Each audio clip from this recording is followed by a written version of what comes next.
Hello, Call It crew, and welcome to a new episode of Call It What It Is. Well, hello. Hi. Hi. How are you? I'm in the summer.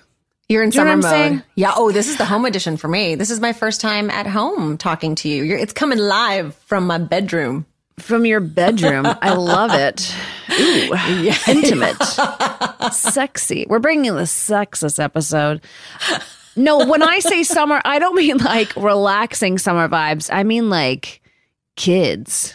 Oh, yeah. You mean that moment when you realize that you're so excited for them to be out of school. You're so Yes. excited for summer mode. And you have like that first couple days where you're like, I don't need to wake up for anything. I don't need to do that morning rush. I don't need to do anything. And then it's day 3 or 4 and you're like, okay, but what do I need to do with them now? Where do they go? Who's going to entertain them? Yeah, like where are your parents? Yeah, where are your parents? Is there someone to take care of you? Yeah, who's taking care of you? It's not me. I signed Hayden up for every camp under the. Some of them I don't even know. I'm like, what is that? It can't, like a horror movie camp. Great, sign her up. What is that? 9 to 9 p.m. Perfect. Yeah. I signed her for so many camps, and then this week I did not have her in any camps, and next week I don't. And that was a mistake. I was like, yeah, it was, because I was like thinking to myself, oh, this will be so nice. She'll be at home. We can make s'mores. We can Guess how long it takes to make s'mores? 5 minutes. And how many hours in the day? No, not many hours. No, there's like 12 hours in the day. It takes 5 minutes to make s'mores. What do you do with the rest of the time? No, that is the problem. In my mind, I'm like, oh, s'mores, right? And it's like 10 a.m. this morning. She was like, I hate today. Oh. What are we doing? And I'm like, oh my God. Like, what camp? Is there an emergency camp? Uh-huh. Yeah. Just to shove them in. Yep. Yeah. Are your kiddos too old for camp? No, they're all in camp. I love Just to shove them in. Yep. Yeah. Are your kiddos too old for camp? No, they're all in camp. I love camp. They don't all love camp, but I didn't love camp as a kid. So I have compassion for their not loving camp. But we finally did find a camp that they love. And so now I'm very excited about that camp. But Josie goes begrudgingly to camp. What doesn't she like about it? She's a homebody. There's 4 of them. They all have very distinct personalities. And Josie would definitely be the homebody. She's really happy to just chill. She likes to, I know. do the things that happen at home. But this week, this past week,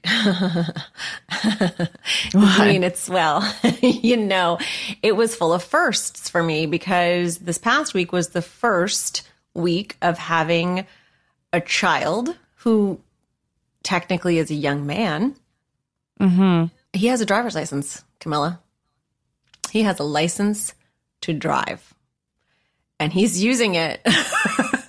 Honestly, my soul left my body for a second. It's back in, because I remember Luke so little still, and the fact that he might be behind the wheel. How do you do? Tell me everything. Okay, so here's what I sort of feel like after going through this first week. There's the first feelings that are just excitement and really, really dipping into what I remember getting a license feeling like, which was fucking great. It was like independence. I mean, the minute I could get my license, I got it. I was like, the world is my oyster. I was ready to spread those wings and fly. And was I completely responsible? No. But was that okay with me in that moment? Yes. And did my parents need to know about it? No. There were little things I was keeping to myself, but I was free. Is what I was. Yeah. I could go pick up my friends. I could go do my stuff. It was fantastic. So I could really feel that for him and how exciting that was. And I didn't want to clip his wings at the same time that I felt total panic. because just like you said, he's my baby, but he's not a baby. He's a young man. So it felt the most like, bear with me in this analogy. It felt like the beginning of a new relationship where you don't want to seem like too needy, but not too independent.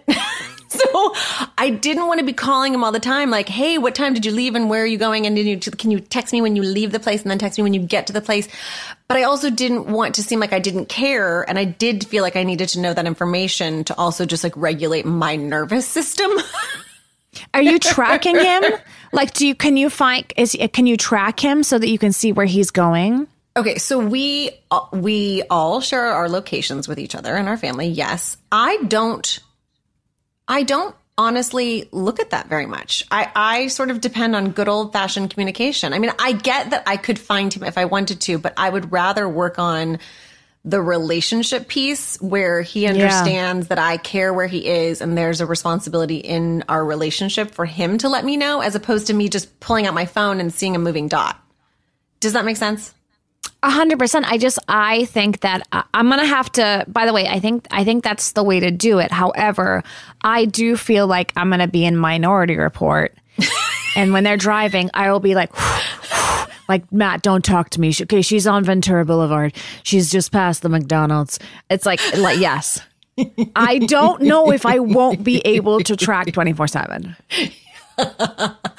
By the way, little known fact, because it was a blink and you might miss it moment, but I was a helicopter pilot in Minority Report. Doesn't matter right now. We'll talk about it later. Actually, there's nothing to talk about. It was a blink and you would miss it moment. Well, I mean, the internet misses nothing. So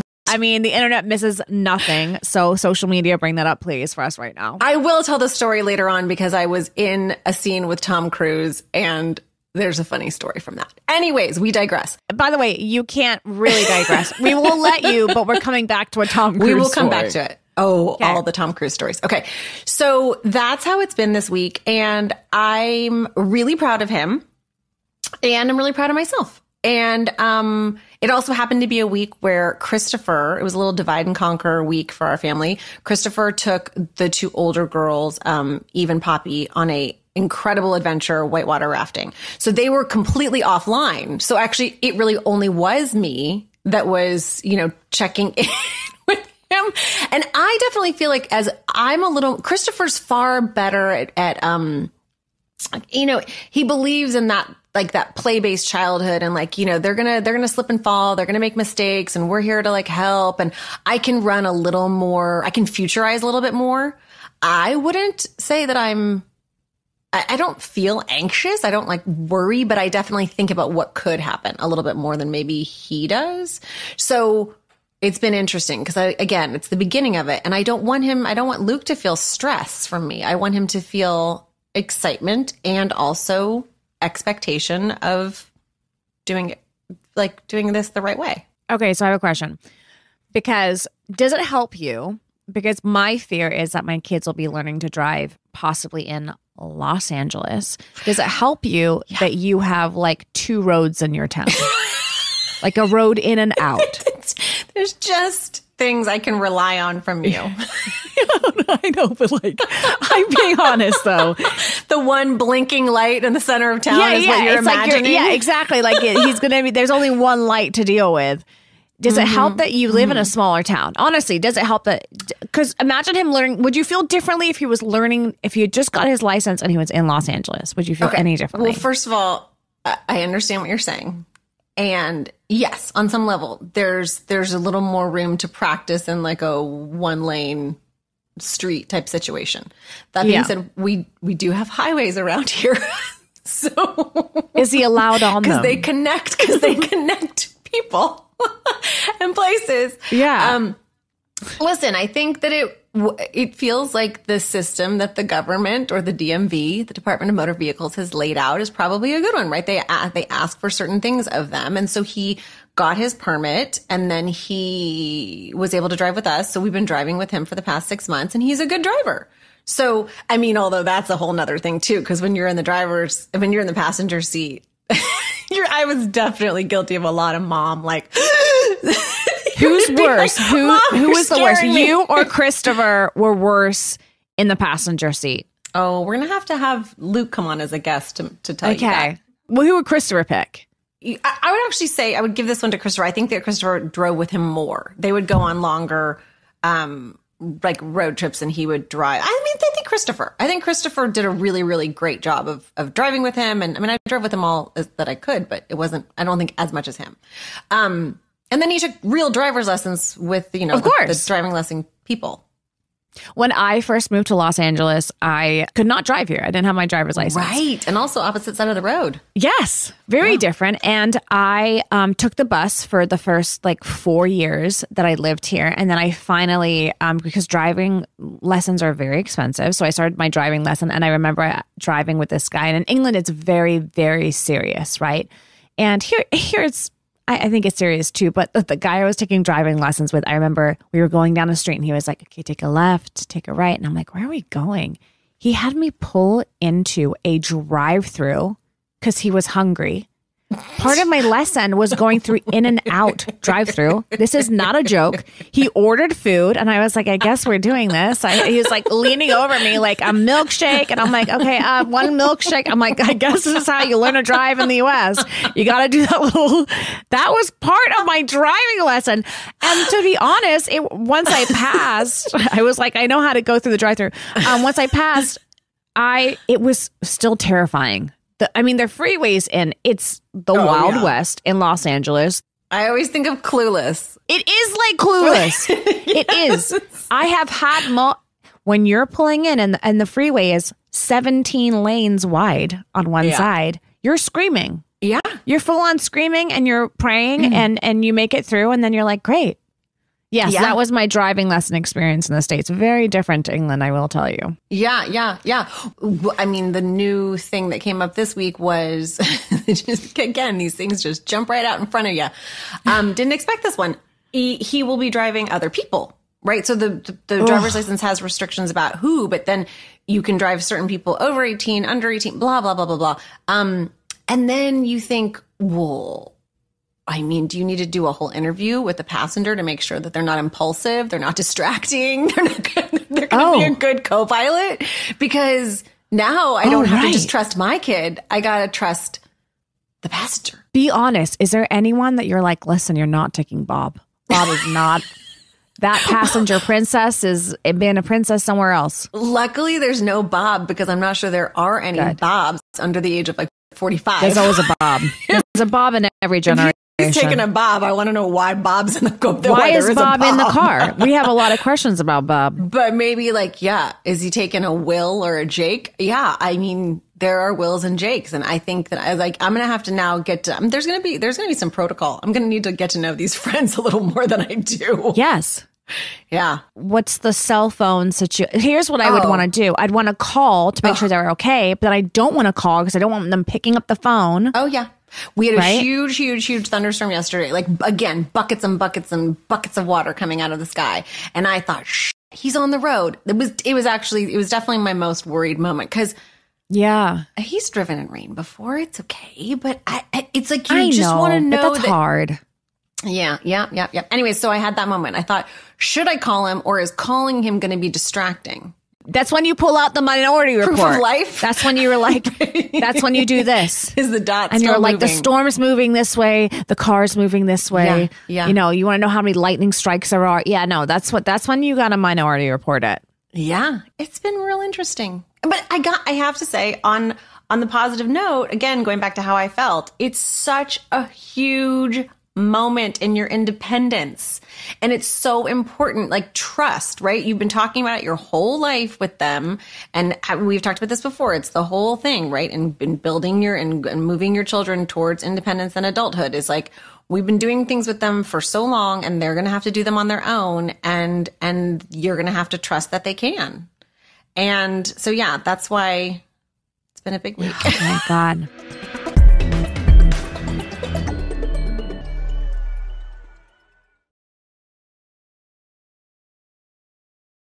Greetings, ghouls and girls, and welcome to Haunting, Purgatory's premier podcast for all things afterlife.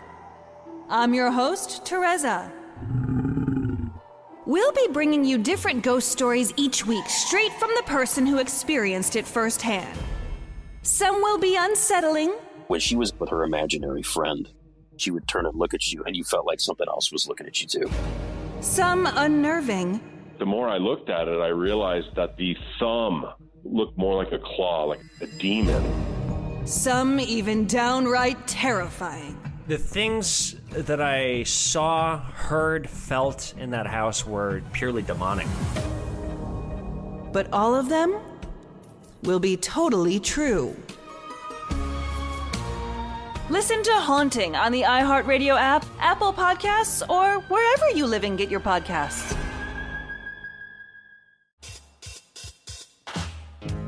Welcome to Good Game with Sarah Spain, your one-stop shop for the biggest stories in women's sports.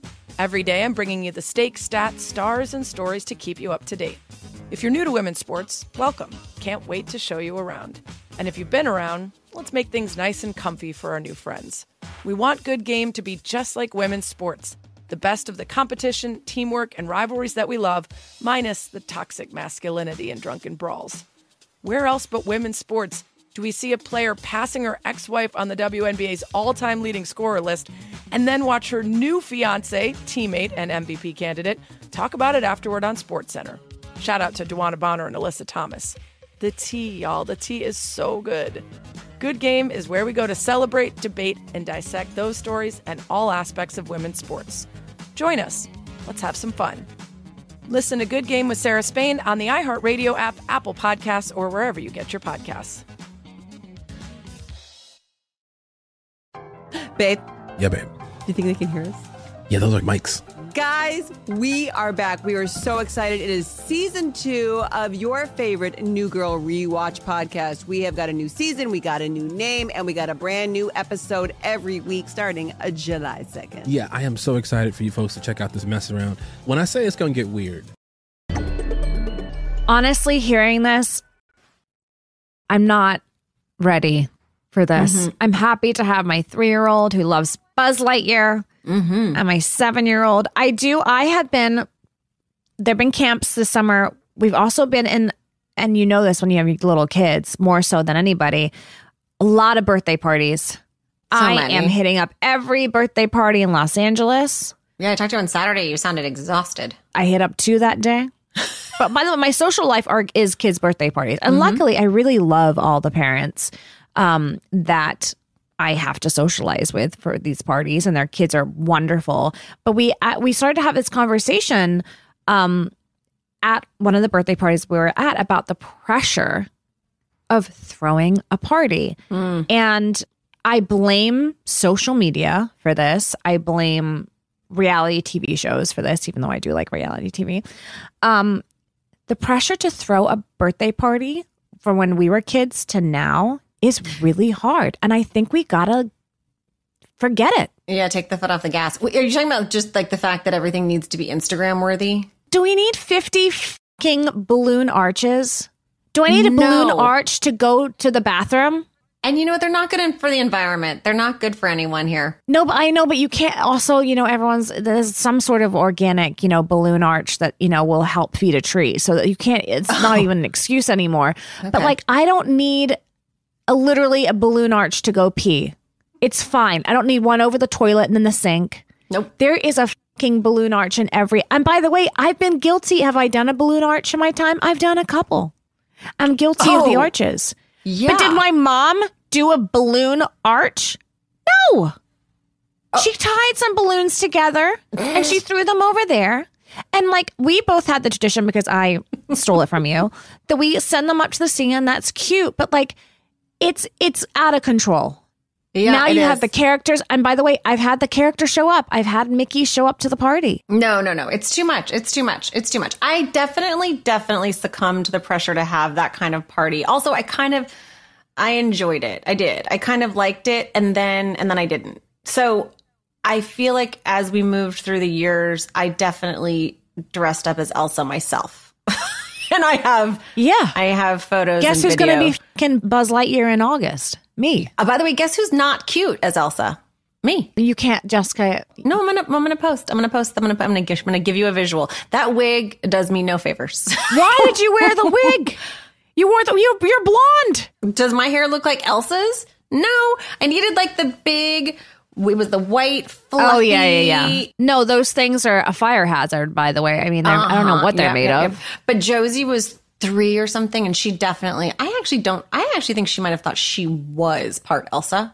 She would just stand there and like, I should speak to the water. Anyway, the pressure for birthday parties. Yes, too much. I think we got to do away with. We need simplicity back. Because, by the way, I'm going to say this really quick. I've thrown birthday parties that feel like way too extravagant. And the kids at the end of the day end up playing chase. They just want to play tag. Mm-hmm.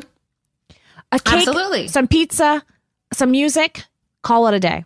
Absolutely true. I was actually thinking about it because I was thinking about Luke driving, and I was sort of thinking about what, you start with this little baby in your arms, and it's just, and he was our first, and there's just all the feelings, and you have all these ideas about what kind of parent you're going to be and everything else. And then through parenting, you realize there's some things that you expected from yourself and some things that surprise you. Do you feel like you have a parenting style? Do you feel like you have an idea of how you move through parenting?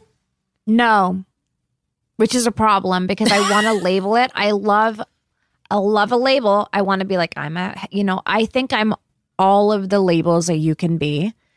I feel like sometimes my parenting is not consistent, which is, no, I don't. Honestly, sometimes I just feel like I'm fucking winging it. Taking it hour by hour. Like, I don't know. That's okay today. And then tomorrow I might get in trouble for that. I don't know. That's the move. You know what?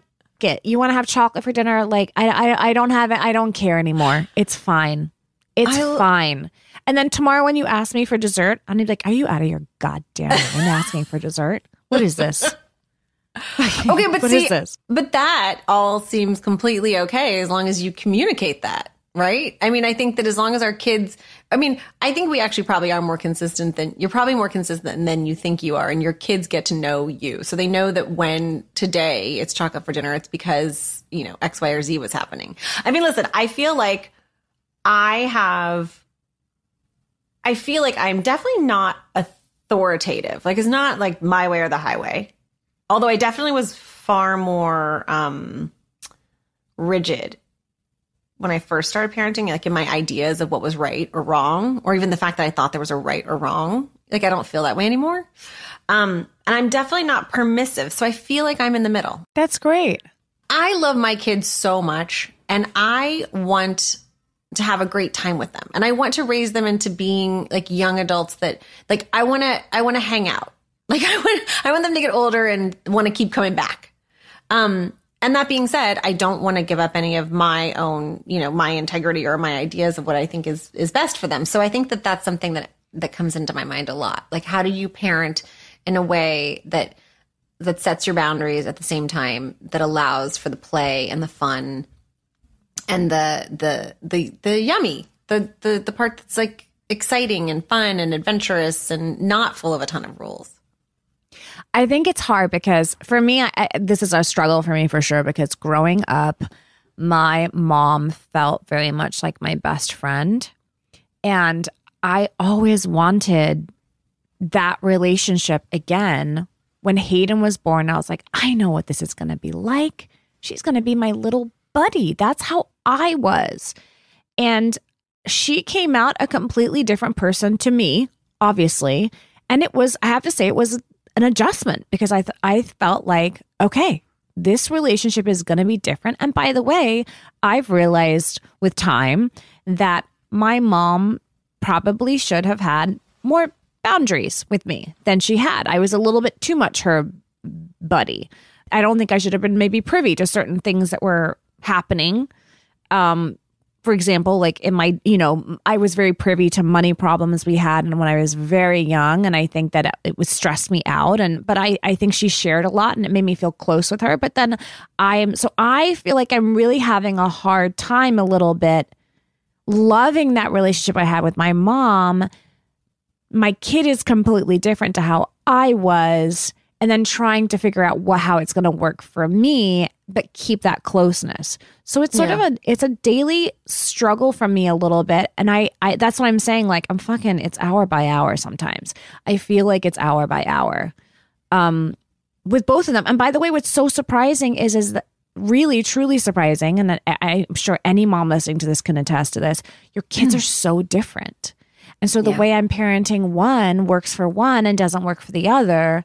And so that adjustment back and forth, and then trying to not look like you're favoring one over the other, or you're punishing one in a different way over the other. It's all, I'm learning on the job. That's what's hard about parenting. You're fucking learning on the job every day.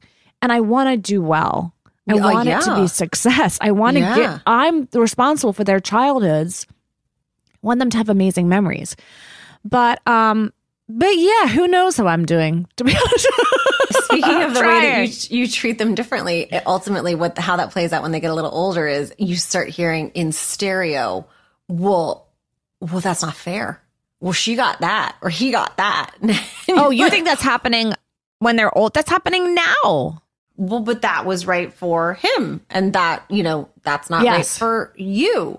Yes. Yeah, it is a job. Hard. You gotta think on your feet. You got to think on your feet. But I do feel like it's okay to think on your feet and have things be different. Again, I go back to like relationship. Like if you're honest, if you're saying when you're frustrated and you're letting something happen because you don't have the bandwidth, or if you are, tired, or if you're full of energy. I mean, all the different things that you can be in a day, right? We have an idea of how we want this to go, but it doesn't always go like that. So we have to be adjustable.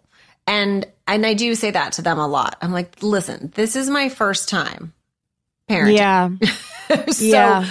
I'm going to get it right sometimes, and I'm going to get it wrong sometimes. And I'm going to reserve the right to walk it back, right? Like I may make a decision about something and say, this is okay, or we can do this.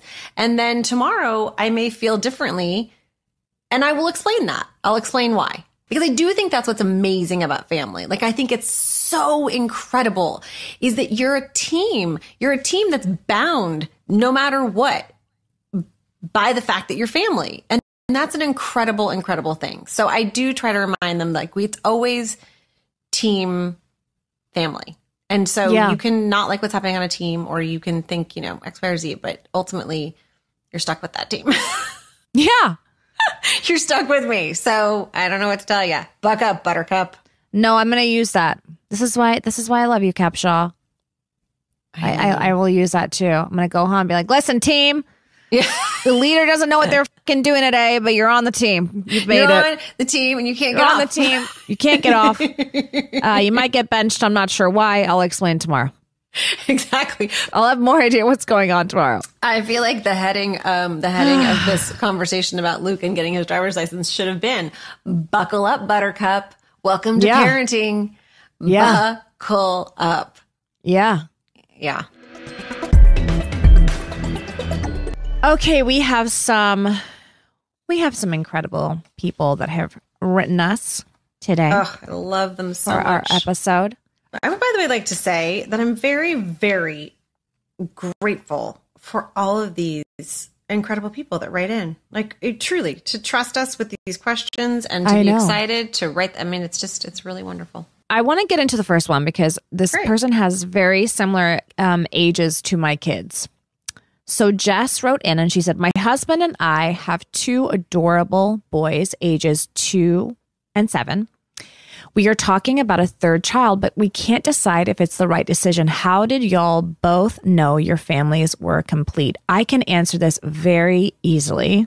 Mm-hmm. My family is complete with just 2 kids because I know myself as a mom, and I know the anxiety that I have. And I think I would be a better mom to 2 kids than 3. I think that it would overwhelm me to the point where, I just don't think I would be as good of a mom. And I think that Matt and I both feel that way. And I feel very complete with 2 myself. You have 4 though, so this is a different answer for you. Well, I think the answer is that it's a very personal answer. And you have to, the best thing you can do is be really, really in touch and really, really honest with yourself and with your partner. And I do think it's one of those things where you both have to be on board. You hear a lot of times partners say, one would like another, or, whatever. Or you hear people say, I didn't want any, or I only wanted 1 and we had 3. But I do think, you have to do what's right for you. But obviously it is far, far better when you have both parents, or multiple parent families even, you're all on the same page. Because I think that it helps set you up for success. For me, I came from a big family, so I think that it was very natural, and I didn't feel overwhelmed. I didn't feel overwhelmed by more. And Luke is 3 years older than Eve, and then Poppy is only 20 months younger than Eve. So we went like boom, boom. It was Luke, then a break, then Eve, and then I got pregnant when Eve was 10 months old. So we were in it. And I don't think that I thought about having a fourth. And then Poppy was then around like 2. And I thought, I think I really want a fourth. And I said to Christopher, what do you think? And he's like, yeah, I think that would be fantastic. And then we sort of opened up the possibility for that to happen. And I got pregnant and I was so excited. And I had never had any issues before getting pregnant. I was very lucky and I'm very grateful. And then all of a sudden at my 10-week appointment, went in for the ultrasound, was by myself, totally unsuspecting, and there was no heartbeat. And that was horrible. It was the most shocking and deeply, deeply sad thing. And I really honestly couldn't believe it. I could not believe it. So when I found out that there was no heartbeat, and when I found out that I was not going to have a baby, I was not going to have that baby, I didn't know what happened next. It had never happened to me before, so I didn't know if that meant I was going to get my period, if I was, how this baby was going to pass through my body. I had no idea. And that was when I then, and again, your brain is like not working. None of it's making sense. Yeah. And obviously, you know, the biggest part was then, because you don't know when it's going to happen.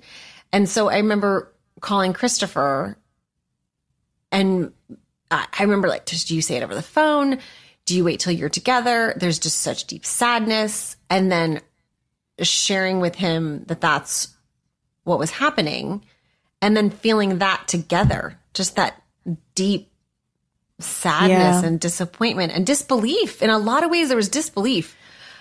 And then us going to the doctor and sort of saying, okay, so what happens next? And I didn't, like I said, I didn't know. I didn't know if that meant I was going to get my period or what was going to happen. I love her so much. She delivered 3 of our babies. And she said, well, what happens next is you have a D&C, because that needs to be cleared out of your body. And these are the steps that we're going to take. And that's healthcare. That's called healthcare. Yes.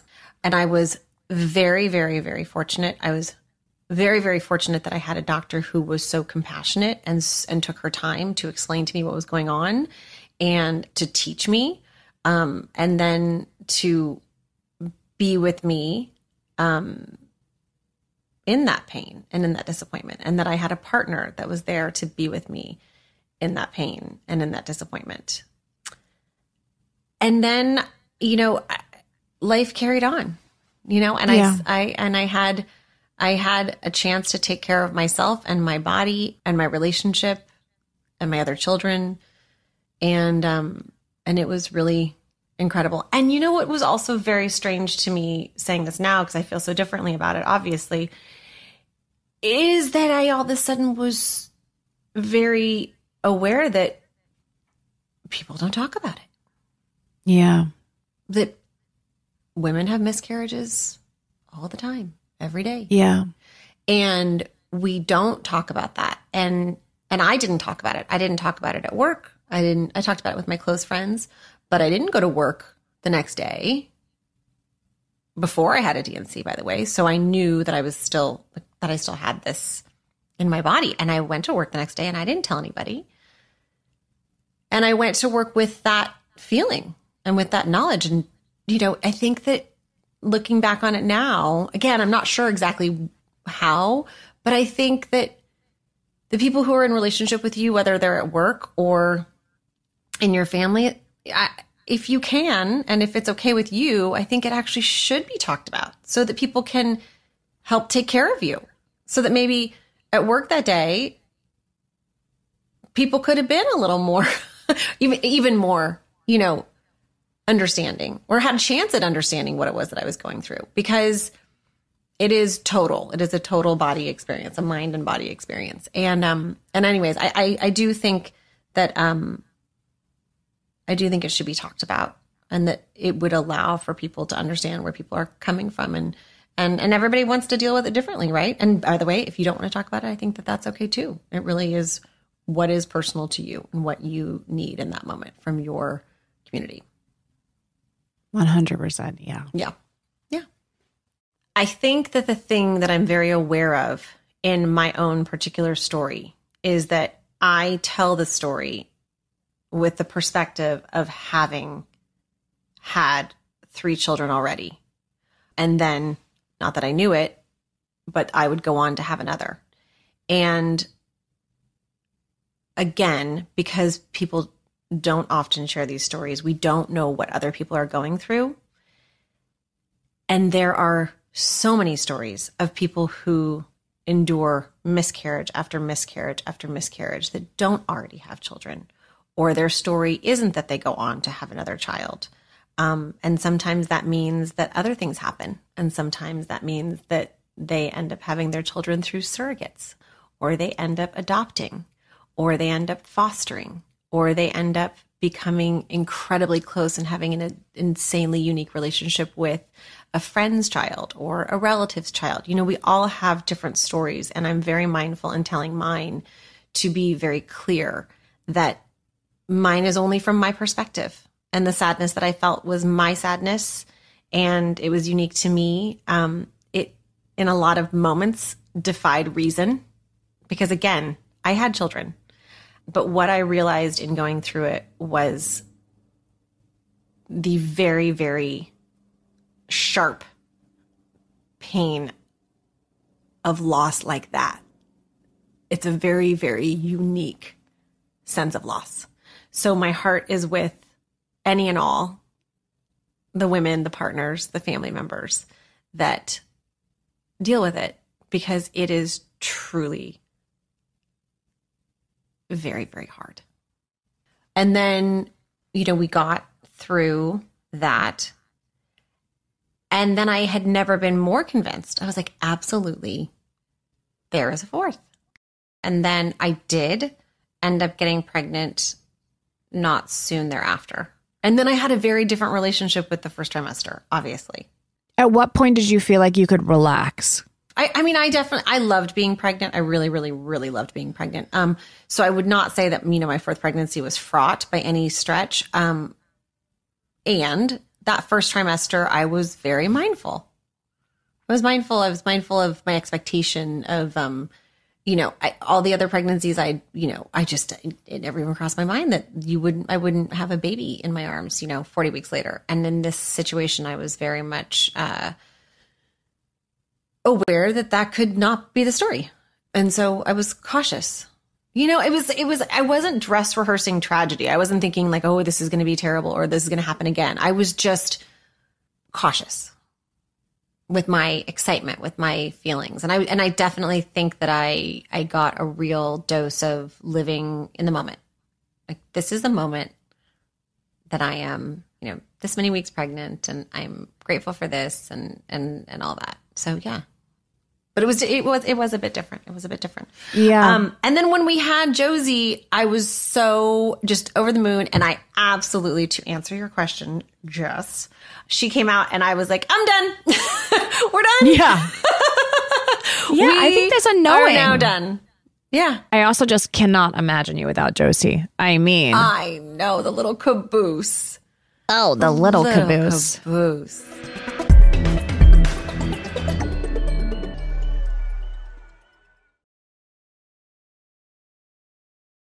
Greetings, ghouls and girls, and welcome to Haunting, Purgatory's premier podcast for all things afterlife. I'm your host, Teresa. We'll be bringing you different ghost stories each week, straight from the person who experienced it firsthand. Some will be unsettling. When she was with her imaginary friend, she would turn and look at you, and you felt like something else was looking at you too. some unnerving, The more I looked at it, I realized that the thumb looked more like a claw, like a demon. some even downright terrifying. The things that I saw, heard, felt in that house were purely demonic. But all of them will be totally true. Listen to Haunting on the iHeartRadio app, Apple Podcasts, or wherever you live and get your podcasts.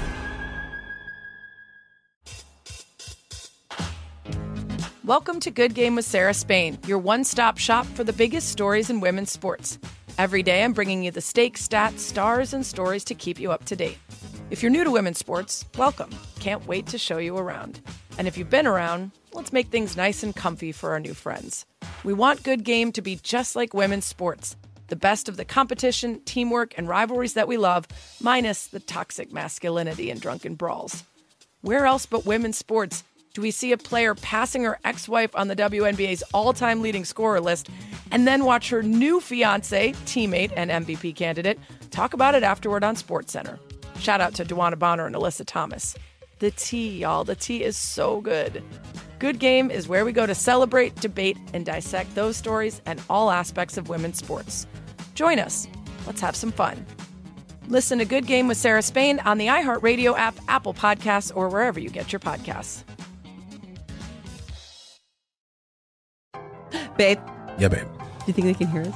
Yeah, those are mics. Guys, we are back. We are so excited. It is season 2 of your favorite New Girl Rewatch podcast. We have got a new season, we got a new name, and we got a brand new episode every week starting July 2nd. Yeah, I am so excited for you folks to check out this mess around. When I say it's going to get weird, I mean, it's going to get Just okay, weird. save it for the show. Okay, that's probably for the best. We've got some of your favorite people from the New Girl universe. We've got the creator and showrunner, Liz Merriweather. We got the Max Greenfield, Olivia Munn. We also have some of your least favorites, like Jake Johnson. Lamorne. No, I'm just saying, like, if you're listing off your favorites, like, he's still a favorite. He just, Hannah, what's up? We do have Jake Johnson, though. Yeah. Listen to the mess around on the iHeartRadio app, Apple Podcasts, or wherever you get your podcasts.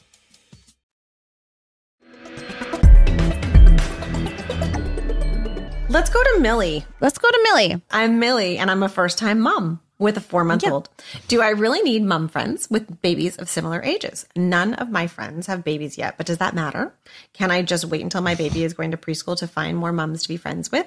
How much do you think it's important to make friends at this point with people who have babies the same age? At this point with people who have babies the same age? Well, first of all, don't stress. You're going to make friends. You're going to make friends. You're going to have babies in your life. It's all going to be fine. So don't worry about this.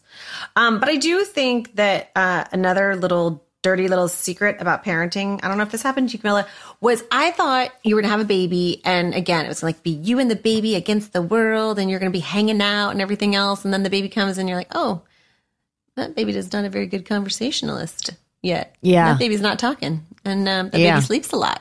And that baby just needs stuff all the time. Yeah. And so the beginning of having a baby can be like the tiniest bit, I'm not sure if this is the right word, but like a little bit lonely because you're in full caretaking mode. A little bit. I think can be super fucking lonely. Yeah. It's just you and isolating. Yep. Yeah. Because also you don't trust that you can get out of the house in time. No, you're told like, hey, watch when they're young because they're susceptible. And you're like, okay, so you almost feel like you're quarantining a little bit. Not everyone feels that way. I felt like I was, me and my health triggers and anxiety. I was like, if we go out, we're going to get Ebola. If I go to Starbucks, leprosy. Typhoid fever is coming for you. Yeah, whatever from 1805, it'll be back in that Starbucks and I'll get it. Yep. So I definitely stayed home. I did not have family around me. I had no family. Yep. Me and Matt do not have family in the city. I did not have a nanny. I was me and Hades and Matt, and it was isolating. It was really hard. I do think that you don't have to worry about having moms with babies that age, although I can see the benefit because you're like, is this happening to you? Is this happening to me? I mean, I kind of wish I had, but I think it's a personal thing. I think as long as you feel support from people, it can be enough. Well, and I think that, yes. And I think that this question is interesting. It's like, do you need to have friends with babies? No. Can it be really additive? And is it fun to have friends who also have babies, at similar ages? Yeah, because you do this, you talk about it. Like, hey, what's going on for you? What's going on for me? Talking about the things. And then also doing these things together can be very, a lot more interesting than staring at a baby who doesn't talk. Yeah, you can both stare together. Yeah. At your own babies. Or talk while the baby's staring while you're at each other. talking. Yeah. You can stare and you can have a conversation. Yeah. No, I definitely think so. I do think that naturally, once your kids are in play school in England, preschool here, like you will absolutely find community. But there are benefits to finding other mamas that age. But again, it's a personal thing because some people might not need that. Yeah, for sure. I could have done with that, I think. Okay. Denise writes, my lockdown baby, I feel ya, is starting preschool in September. She's 4 and has very big emotions. It takes time for her to build trust with adults, and our stay and play sessions have not gone well. I've done this 3 times before, but she is the most emotional about it. Is it lockdown? Do I just have a totally different child? It's stressing me out. Help. I was this kid. Big feelings. I had very big feelings. I wanted to be around my mom all the time. I cried at birthday parties if she went out of my sight. I was this child. I don't think it's lockdown. I mean, it could be part of it, but I do think that some children just are not, they don't want to be left away from their parents. And I think that, when I dropped Hayden off at her school for the first time, she was actually totally fine, very independent. And then when we dropped her off at school for the first time, she was one of the last kids to be okay with it. She was crying for a long time. And I kept hearing that it does get better. And it really feels like it doesn't. You feel like it's going to be an absolute nightmare. And somehow at some point, before you know it, they're just waving goodbye to you. And you feel like it's not going to happen. I felt like I could see all the other kids doing it. She was still crying. It really does happen. So I would not, quite simply, I don't think you would have a different child. I understand the stress. I was also this kid. And it gets better. It really does. It feels daunting, but it gets a lot better. I totally agree with that. And I think that there are a lot of kids who just have big feelings and they actually don't go away. That's just how they're built, how they're put together. I mean, a lot of, quite frankly, if this helps you to think this way, total geniuses just have really big feelings. They have access to a whole nother emotional well, and it might be deeper than another. I think that it's then about you and how you manage your parenting and how you manage them and how you help them feel different degrees of safe or secure or heard and seen.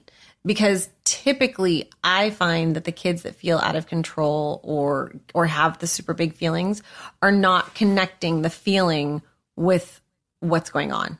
Like, what? I mean, am I scared that my mom's going to leave because she's not going to come back? Like, is that what I'm dealing with? Or am I scared about my mom leaving because, I mean, like, fill in the blank. I think it's so obviously, 4 is verbal, but as they get more and more able to communicate with you, is just asking those questions, getting really curious about, like, tell me what you're worried about. Like, how do we solve for these things? What are you worried about? What do you think is going to happen? Let's run through those scenarios. And if that happens, what will you do? How do you become more prepared? Because ultimately, again, going back to Luke and his driver's license, you're raising them to trust themselves to fix any problem that comes their way. Because ultimately, in strength and in confidence, they will know. And they will know it with your help for quite a while, but then they will know it on their own, or they'll make mistakes and then they'll learn it a different way, right? But ultimately, that you continue to be curious about helping them help themselves.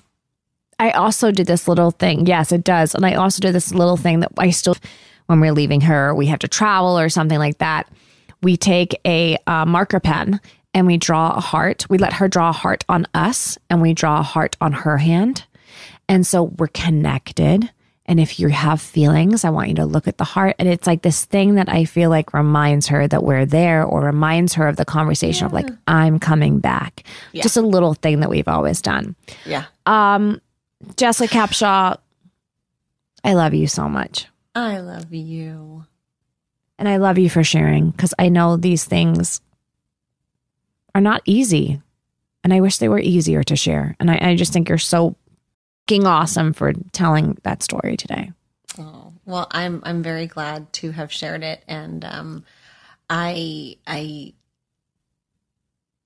also very grateful to have, it sounds crazy, but I'm grateful to have had it happen and to be able to move through it. And another proof that, really hard, really terrible things can happen and you can still be okay.